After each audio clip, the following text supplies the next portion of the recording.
Olá, galerinha, tudo bem? Vamos para mais um áudio de biologia com o professor Júnior Soares. E hoje nós vamos falar introdução à citologia, a descoberta das células, perdão.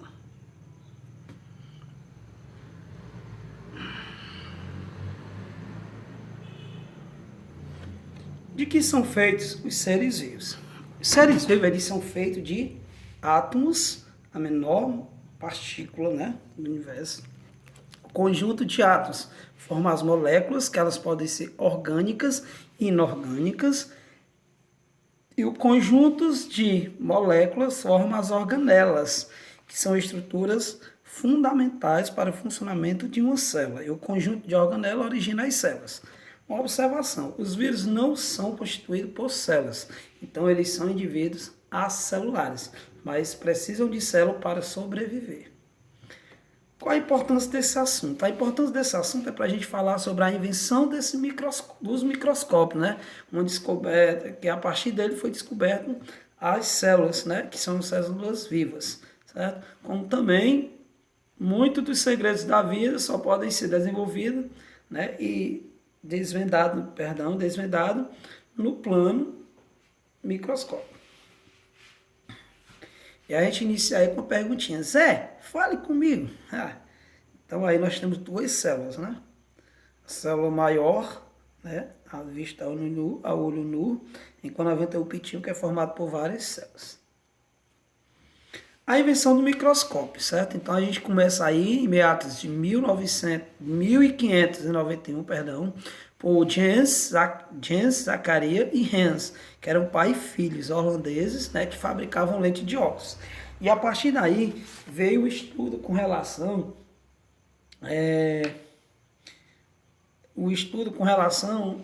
à descoberta do microscópio, através dessas pequenas lentes, Então, como são células são estruturas que não são vistas, querendo ou não, extremamente pequenas, que a maioria delas são impossíveis de observar lá a olho nu, E aí, só em meados aí do ano de 1632, Nós vamos ter aí até 1723 o estudo formado já, pelo holandês também, e comerciante Anthony Leeuwenhoek.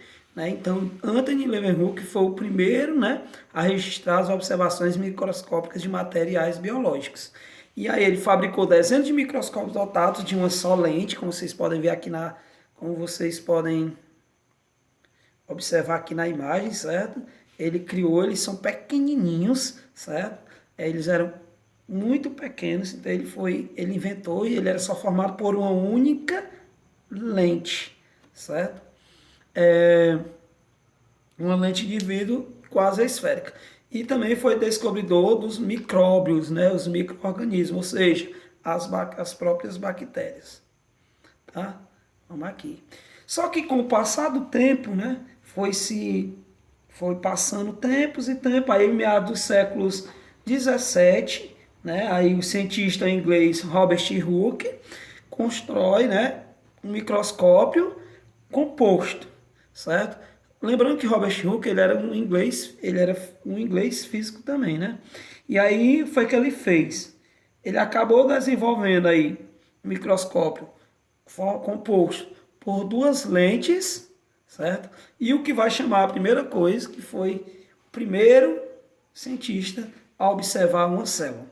E aí ele observou uma célulazinha, eu já discuti, que foi através de pequenas estruturas presentes nela, ele viu, e ficou conhecida como células, que ele deu o termo de célula. Porém, ele viu que essa célula, ela era o quê? Ela tinha paredes. Então, ele chamou essa célulazinha de parede celular vegetal, ou seja, ele descobriu a célula eucariótica vegetal. E o que a gente precisa ver? As principais partes, fundamentais de uma célula. Então, em meados ainda de 1833, certo? O escocês Robert Brown verificou que a maioria das células tem ovoide, ou seja, elas vão ter, formando pequenos óvulos, vão ter o núcleo e fluido ao redor, que chamou de citoplasma ou citossol, e alguns autores também vão chamar de aloplasma. Já no século XIX, descobriu que o citoplasma contém estruturas equivalentes a pequenos órgãos, que ficou conhecido nada mais nada menos como órgãos ou organelas, certo? E no núcleo ele viu que tinha pequenas estruturas filamentosas, que foi chamado de cromossomos e globosas, ou seja, os nucleolos. Quais são as estruturas básicas de uma célula? As principais estruturas básicas de uma célula, que você não deve esquecer, é a membrana plasmática, que é responsável pela entrada e saída de substâncias, são os transportes passivo e ativo. Vamos ter o citoplasma, que ele tem as funções vitais da célula, certo? Vamos ter, no caso, a membrana nuclear, ou o que nós vamos chamar de carioteca, certo? Que essa carioteca ela é formada por dupla membrana, ela envolve e protege o organismo núcleo celular. E dentro do núcleo celular nós vamos ter o nucleolo, que esse nucleolo está dentro do núcleo, ele vai conter o quê? Que nós falamos há pouco tempo, os cromossomos. Ou seja, ele vai ter todo o material genético de um indivíduo. Teoria celular. A teoria celular, ela se baseia em 3 grandes estudiosos, certo? A teoria celular diz que todo ser vivo é formado por célula, certo, galera? E aí, os indivíduos que não foram formados por células não são ser vivo. Então a gente vai começar primeiramente com Matthias Schleiden, que ele era um botânico, certo? E vamos ter aí em seguida Theodor Schwann, certo? Que ele era um zoólogo. E eles vão, ao decorrer, pesquisar mais gente aí. Entre 1838 e 1939, os 2 cientistas alemães enunciaram a teoria celular, que ele se baseou no seguinte, que a teoria celular, que a célula é a unidade básica da constituição e do funcionamento de todo ser vivo. Ou seja, a célula é a unidade básica para todo ser vivo. Eles diziam ainda que as premissas da teoria celular eram que as células são unidades morfológicas, funcionais dos seres vivos e se formam por meio de reprodução, ou seja, uma divisão celular. Ou seja, através da reprodução sexuada e assexuada, mitose e meiose. Certo?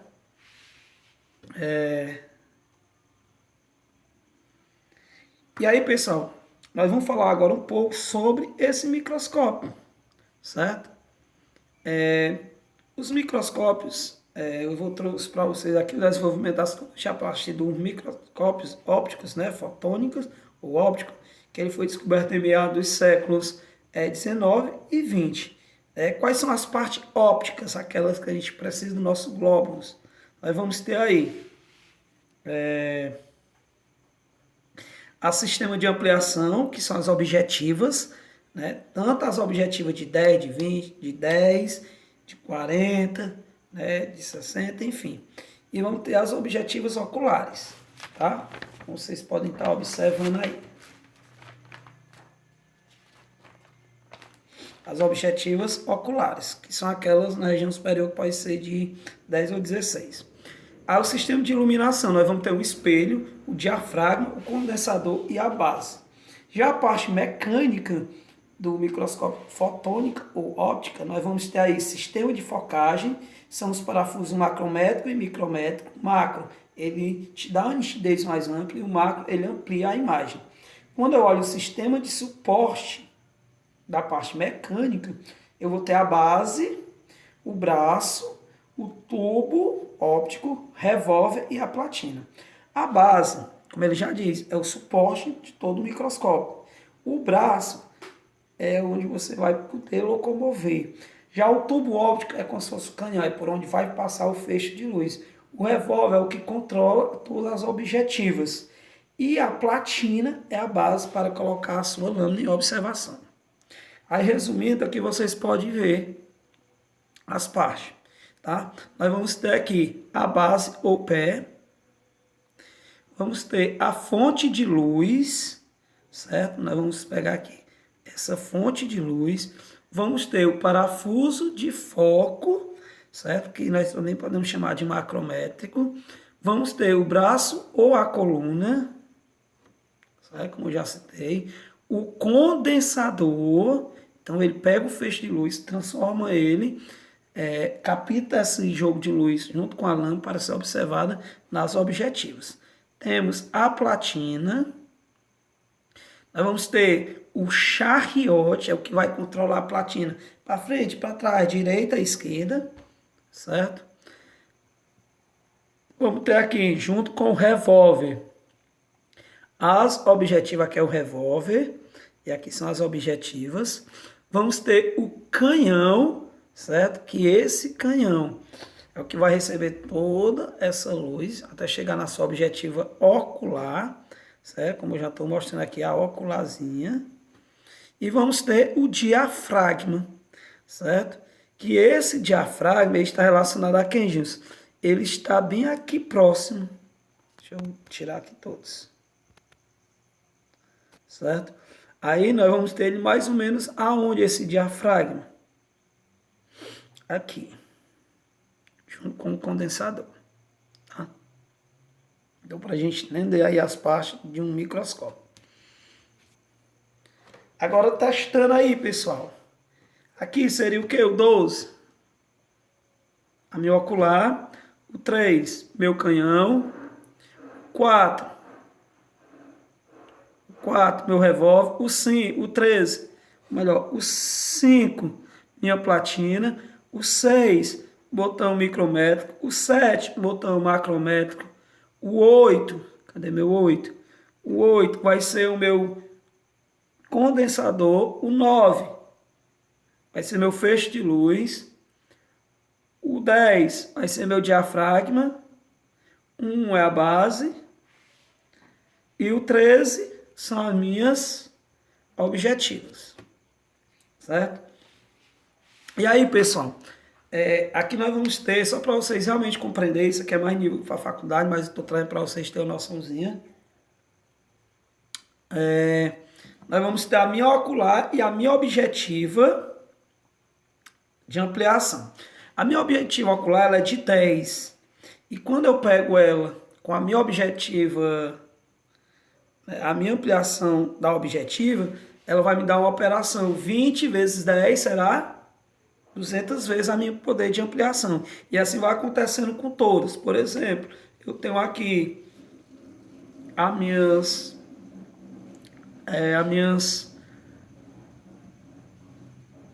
objetiva ocular, que é 20. Então, a minha ampliação, que é 200. Então, cada vez mais o aumento da focalização vai aumentando de acordo com a objetiva ocular, como também as minhas outros objetivos de ampliação. Certo? Aqui algumas unidades de medidas que a gente acaba usando no estudo microscópio. Tá? E aí, nós vamos ter o seguinte. Visão desarmada, no caso, nós vamos ter as milímetros, mm. Nós vamos ter micrômetros, quando nós estiver olhando o microscópio óptico, microscópio eletrônico, certo? Nós vamos ter aí o nanômetro ou, dependendo do nosso microscópio eletrônico, nós vamos ter o angstrom, que é aquele microscópio mais avançado, tá?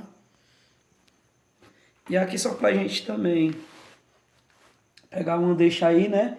O esquema de comparação, certo?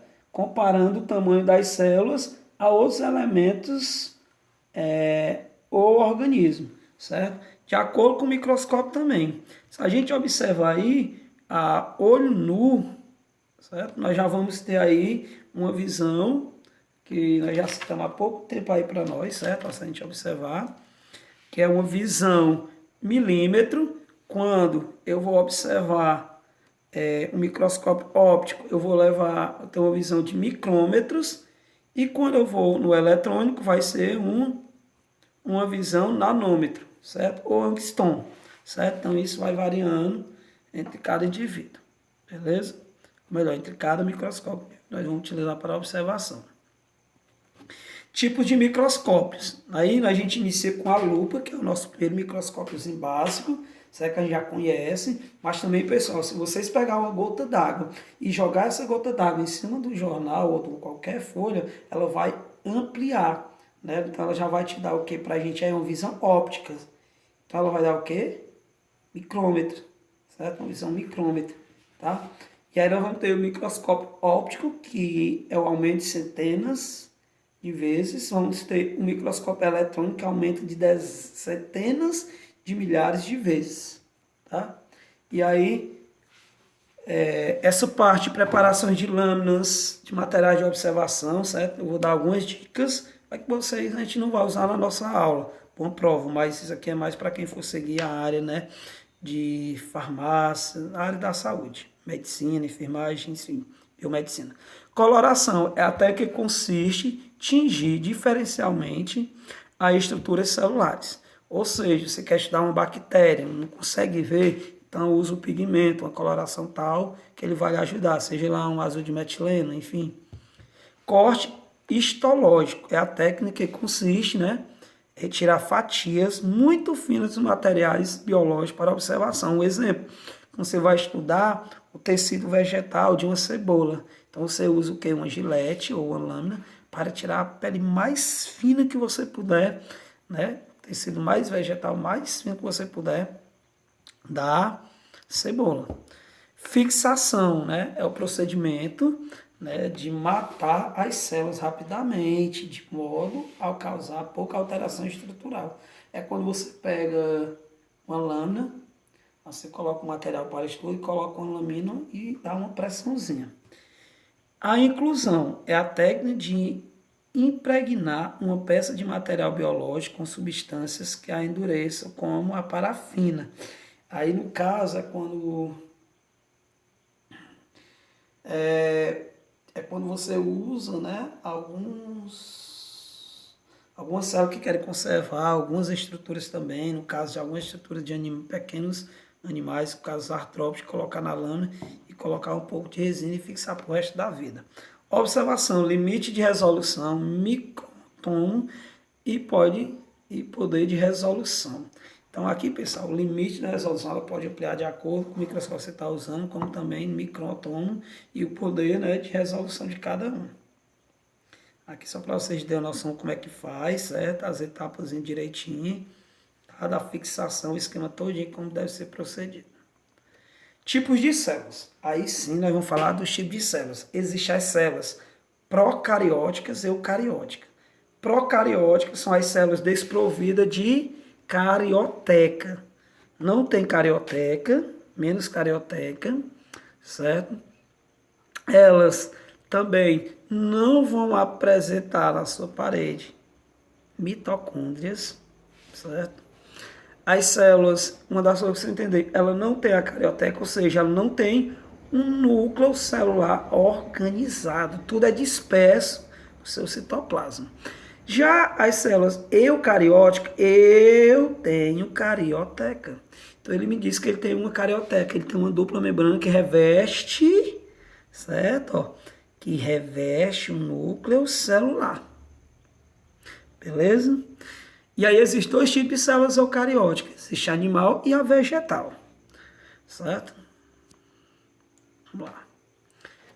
Célula procariótica. Ela contém uma parede celular, ela tem cápsula, ela tem fíbrias, tem um flagelo que ajuda ela a se locomover, tem a região dos nucleóides, certo? Que são cromossomos, DNA, etc.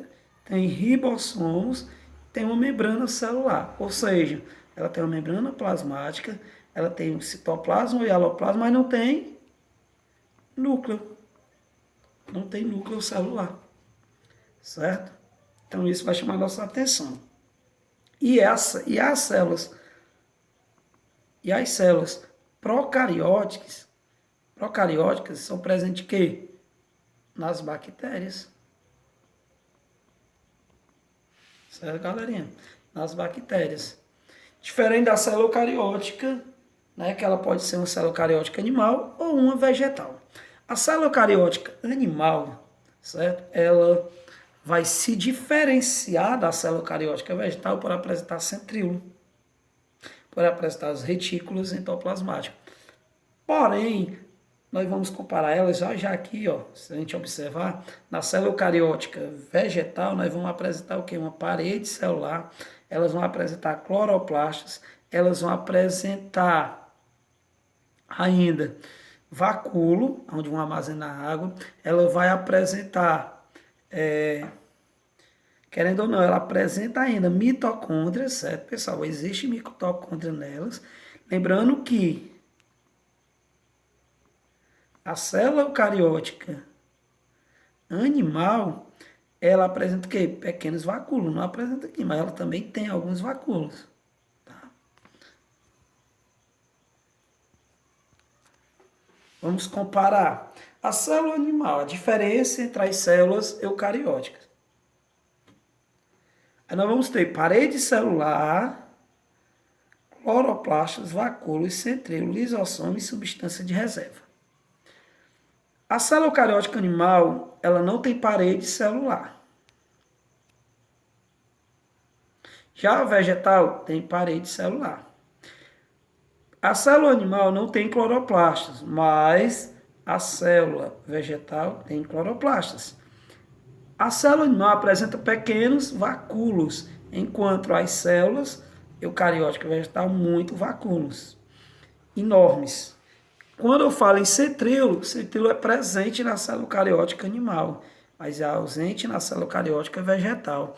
Quando eu falo lisossomos, são presentes na célula eucariótica animal e ausente na vegetal. Qual é a substância de reserva, de energia da célula eucariótica animal? Glicogênio. Já na célula eucariótica vegetal, é o próprio amido. A gente adora comer um amidozinho, que é um cuscuz, né? E aí, certo? Nossos informes, chegando ao finalzinho da nossa aula, vamos ter os informes. Assistir a videoaula na plataforma Zoom, material de apoio na Senec Digital, leitura na apostila, páginas 47 a 50, resolução de atividade na apostila, páginas 51 e 52, e resolução de atividade no Senec Digital. E vão lá no meu canal, no YouTube. Vamos lá, né? Vai lá, você se inscreve, certo? Se